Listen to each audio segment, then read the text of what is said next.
Losing isn't a feeling. It's a math problem. So everyone fixed on the trade that they lost, but the edge lives in the math around that losing trade. It's all about how much you risk, how often you lose, and how deep you let the account go. So these are the three objectives that we're at when we're trying to compute how we can lose the best, how we can be the best loser. First of all, we're trying to achieve long-term compounding. Isn't everybody trying to do that? But there is a path to compounding. The path to compounding is that you really can't take any big losses. Any big drawdowns, any big losses are going to set you back in time on that compounding journey. And compounding is really all about time and steady as you go for that time. And so if you draw down and disrupt that steady as you go, then you automatically go back in time. You also want to be able to place a position with an average size that you can scale over time. So I've had people come to me early on this service, and I was showing them really great performance, and they would look at my position size and they said,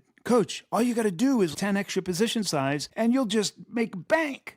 And I said, "No. That's not true, because your position size is directly related to the volatility of your returns and ultimately your drawdown.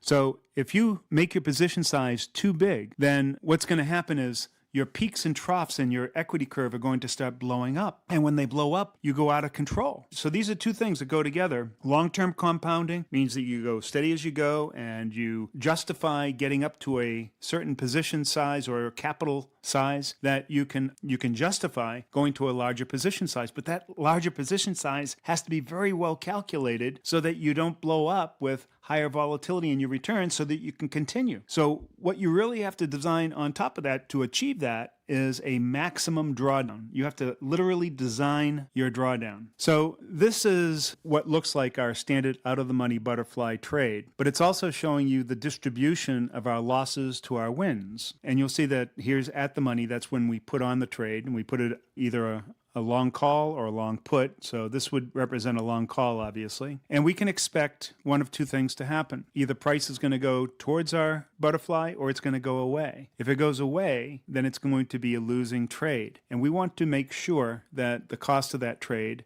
is super small. This is all part of that math, how we determine what the size of that trade is. And with the butterfly, that's real easy to control by simply putting it out of the money and pushing it further out, and you can design exactly what the cost of that trade is. And you're also designing what your potential on that trade is as well. And so the cost versus the potential is where you get your potential risk to reward. And if you keep a designed range of risk to rewards in all of your trades, over time, that's going to result in a very particular outcome. So let's be very clear about that. Now, our range of risk to reward sits somewhere between 1 to 9 and 1 to 18. What that equates to in the cost of a butterfly is, and you've heard me talk about this before, the 10% debit rule. That is 10% is the debit, 10% of the width of the fly. So if it's 30 wide, that means your debit can't be more than $3. If it's 20 wide, not more than $2. If it's 10 wide, not more than $1.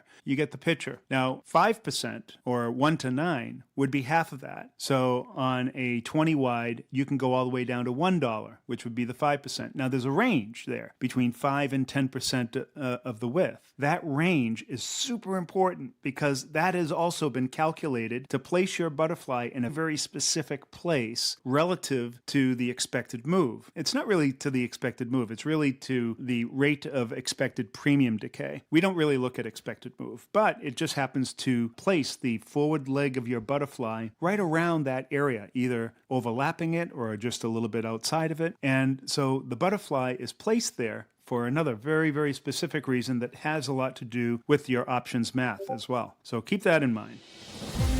Thanks for watching, guys. I hope you enjoyed the video. And if you're interested in having the tools you need to become a profitable zero DTE trader, check out the link in the description. Take care, guys.